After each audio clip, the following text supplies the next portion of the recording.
Salut tout le monde, bienvenue à la vie d'un lutteur. J'aimerais vous parler d'un match que j'ai eu à la GNW, la Great North Wrestling, à Ottawa, le 5 août passé, contre Max Testostérone Lemire, un des hommes les plus forts du Canada. Il a participé à plusieurs compétitions d'hommes forts.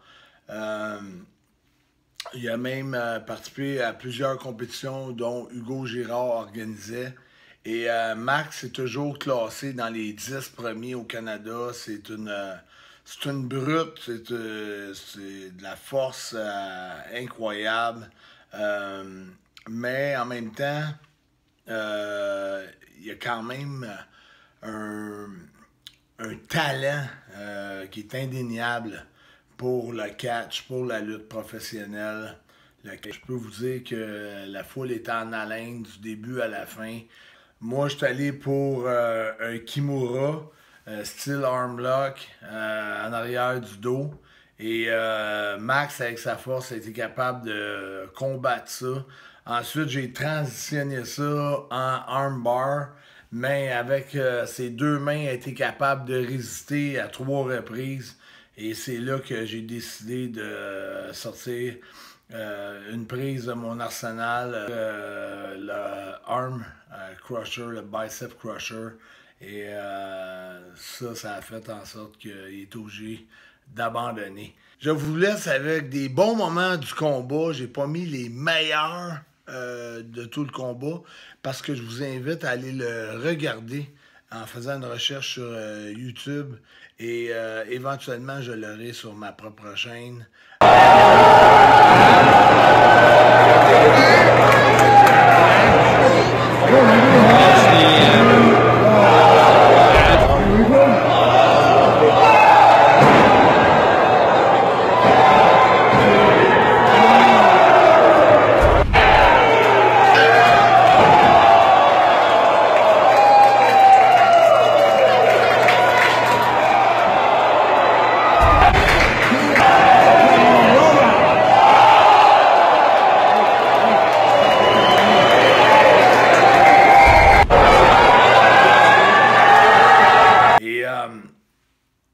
Quand je pense à mon match avec Max Lemire, en même temps, ça me fait rappeler des souvenirs avec Davey Boy Smith.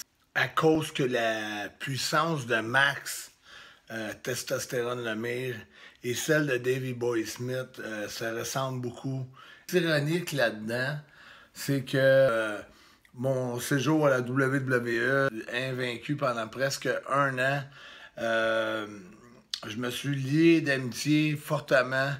On voyageait ensemble, on s'entraînait ensemble, moi et Davey Boy Smith. Et il y avait même des genres de rumeurs qui commençaient à se propager qu'on ferait peut-être équipe ensemble. Parce que les British Bulldogs, malgré la réputation qu'ils avaient, surtout celle de Dynamite Kid, ont été une de mes équipes préférées d'enfance. Puis anecdote sur Dynamite Kid, à mes 18 ans, quand j'étais au Calgary Stampede, que je parlais pas l'anglais, ou presque pas, je connaissais peut-être une dizaine de mots sans exagérer. J'étais dans le lobby, puis j'attendais, je jasais avec Stu, avec Bruce Hart, pour voir si j'avais la possibilité d'avoir un combat ce vendredi soir-là au Stampede de Calgary. Et j'ai vu...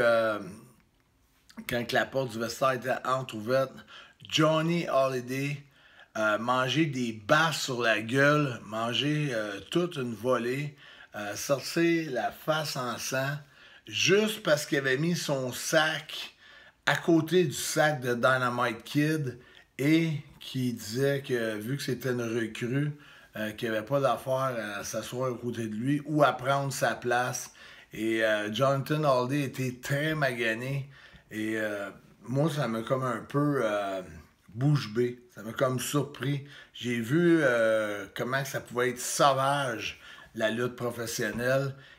La réputation de Dynamite Kid comme étant un bully, quelqu'un qui prenait avantage des plus faibles. Jonathan Holiday, c'est pas parce qu'il était faible, il avait 18 ans. Dynamite, il y en avait peut-être 27, 28. Je vous invite en grand nombre à regarder le match entre moi et Max Testostérone Lemire.